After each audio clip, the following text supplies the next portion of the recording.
Hello everybody, BrioS here, and the purpose of this video today is to make a short preview of the upcoming September patch, because as we know in August, new weapons were released and some tweaks have to be made over time.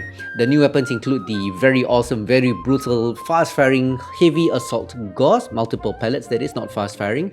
We also have the binary laser cannon for Inner Sphere, which is one of my favorite weapons. It helps level the playing field between Inner Sphere and Clan Laser Vomit, something the Inner Sphere really needs. And we also have the X-Pulse lasers, which I made a video here. They currently just suck. Yes, they do. So why do they suck so bad, especially X-Pulse lasers? Except in a few niche builds, of course. Little known fact, Cauldron and PGI do not have a playtest server. So what you see in-game, they can't test it. They can run it on individual clients. That means a single player in testing grounds. But that's about it. So you can't see the repercussions of any theory crafting except when it goes live. And that's just the way it is. To make the story short and simple, PGI does not have the resources. If you have the live server, to create a playtest server is basically creating another live server, more or less. And if there's any changes, it has to be applied to both. If there's any patch, it has to be applied to both. So shitloads of work. And it's an old game with not many developers, so nope, no playtest server, even though it would really help. So X-Pulses are highly undertuned right now. So that brings us to this upcoming September patch. Let's dive into it right here.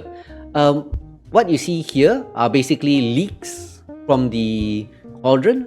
All can be found in the Cauldron feedback Discord server. Link is in the description below. I strongly recommend you join the server. Take a look at this, dig around. Discord's messy, it's somewhere in there. I'll summarize it here for you guys.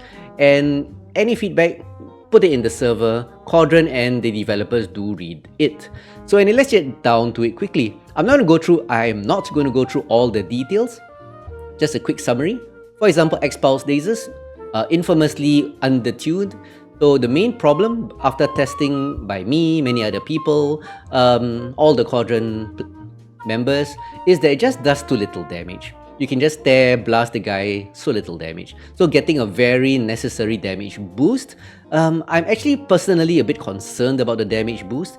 It might be a bit too much, but if it isn't, it can always be tuned again. So do give your feedback of what you feel about the new weapons after you test it in the Cauldron feedback server. So anyway, take a look at this. Just to highlight one case, the X-Pulse lasers gets a damage boost of 25%. That's a shitload, by the way, from 1.2 to 1.5. That is a lot. Like I said, kind of concerned. Heat increase to compensate for the increased damage. It also gets a really interesting range boost, about more than 10%, 12 to 15%. Medium X-Pulses going from 240 to 270, which I feel is pretty nice. And of course, similarly, X-Pulse, small X-Pulse large will also get range and damage boost also. Moving along, we have the binary laser cannon. This, well, is brutal. But like I said, Inner Sphere does need this. So infamously, the Ghost heat penalty, which was a typo to be really honest, will be changed. So after the September patch, you can fire 2 binaries without generating Ghost heat. 3, as it says here, will apply the Ghost heat penalty.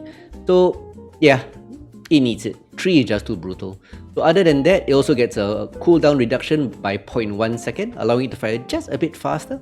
That's because it's going to get a laser duration increase from 1.15 to 1.25. A minor increase because right now it's just too brutal. Before you can even twist the damage away, you've taken quite a lot of damage. I personally feel this is a bit too low. I would actually put it higher, but Cauldron in his wisdom decided to put it at 1.25. But yet again, give your feedback in the Cauldron feedback server, and it can be tweaked if you feel it should be higher. And the reason, of course, is too brutal the damage in too short a time. Longer burn duration allows you to, or rather the target, to twist the damage away or move into cover. Moving along to Hyper Assault Gauss. Yes, lots of feedback about hacks. Hacks are super brutal, 5 damage per pellet, and Hyper Assault Gauss does 40 in 8 pellets, just blasting people to bits. So some tweaks here. First and foremost, burst duration increases. That means the time between pellets increases. It may not look like much, But basically, like the Hyper Assault Gauss, the HAG 40 fires 8 pellets. The duration between each pellet will increase by 0.11 to 0.14. So similarly at MRMs, that's called volley length for MRMs. The reason for this is basically an increase so that it's harder to land all your pellets in the same location. One of the biggest feedback is you just get deleted by heavy assault gauss even though you tried to twist your torso. So with an increased burst duration, quite substantial as you can see, it's about 20%. Once you get hit by the first pellet, you start twisting, the other pellets will spread better over the different components, that is. So pretty darn good. Of course, you need to learn to play defensively. Don't complain that all the damage goes to your CT if you're not going to twist your torso. It also allows you to move the target to move into cover. So many benefits to spread the damage, or well, for the player playing defensively to reduce damage from hacks. And I'm looking forward to this.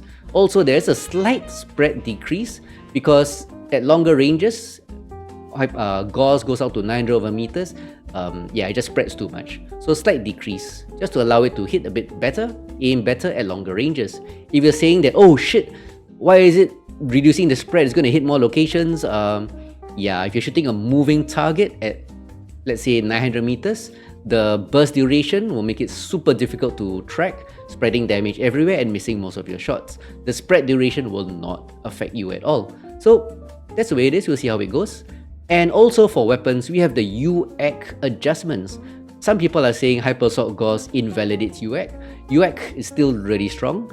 Yeah, I won't go into the details, but to make it a bit better, decreasing the jam duration. As you can see, UAC 10 has a ridiculously long jam duration. This, in case you want to know, is a legacy from pre-Cauldron times. After the Kodiak was launched, a bit of history here. After the Kodiak was launched, the Kodiak 3 just blasted everybody to bits with UAC 10s. So yeah, PGI, Chris decided to increase the jam duration to some ridiculous number. So yep, things need to be normalized. Did you know Clan UAC had a jam duration of 8 seconds, more than UAC 20? So anyway, changes here. Also, some other changes. Oh, wrong one, wrong button. Yeah, it is. Oops, sorry. Yeah, kind of pixelated. There will be some quirk changes in the coming months. After the weapons get introduced, some tweaks done, quirks will be revisited, so give your feedback about quirks again.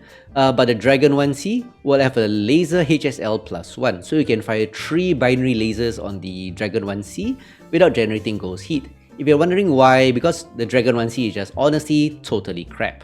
And talking about totally crap, we also have the upcoming geometry change. Tobos Frostbite, wonderful guy, loves the game. He's officially a 3D modeler and working with Navid. All hail Navid! Yep, they're able to work together to do some necessary changes. Of course, don't expect too much. These are just a part-time job for people like Navid. So, Black Knight, some geometry changes. This is the original Black Knight. If you look at the side torso energies, they're really low. And that's one of the problems with the Black Knight. Low energy mounts in the side torsos, and if you look at the arms, I have no idea why they put the energy below. So really low hard points, and this makes it a terribly difficult mech to play. So some changes coming up include the changes to the energy hard points, shifting up from the waist to the chest. So much better. And if we look at this, from the bottom of the forearm to the top, so making it more viable. Things can be done, it will be done. Of course, don't go around clamoring and pestering Navid and Teos/Frostbite to keep changing it. It's a case-by-case basis. They are looking actively at mechs they can test and tweak, but not all are successful as far as I know. You can of course read this later. And when are all these coming in? Simply put, as you can see, the September patch, you should get patch notes on 15, that's pretty soon, and patch will drop on 19. This is the plan. If you're wondering, due 0 bugs is for internal testing. So quite early, they have to submit everything to PGI. So that's it, ladies and gents, for the preview of the upcoming quirk changes, or rather not quirk changes, weapon changes. To summarize, I repeat, we'll see how it goes when it goes live. If you have any feedback, drop it in the Cauldron Feedback Discord. Be objective about it. Give a suggestion. Don't lament and whine. because like I said right at the beginning of the video, there is no playtest server for the developers and Cauldron. So give your feedback in a nice way, and if everybody feels that way, probably it will be adjusted. So anyway, that's it. BrioS here signing off. You guys have a good one, and I will see you on the battlefield. Stay chill, it's just a game, enjoy yourself, and I'll see you around. Bye!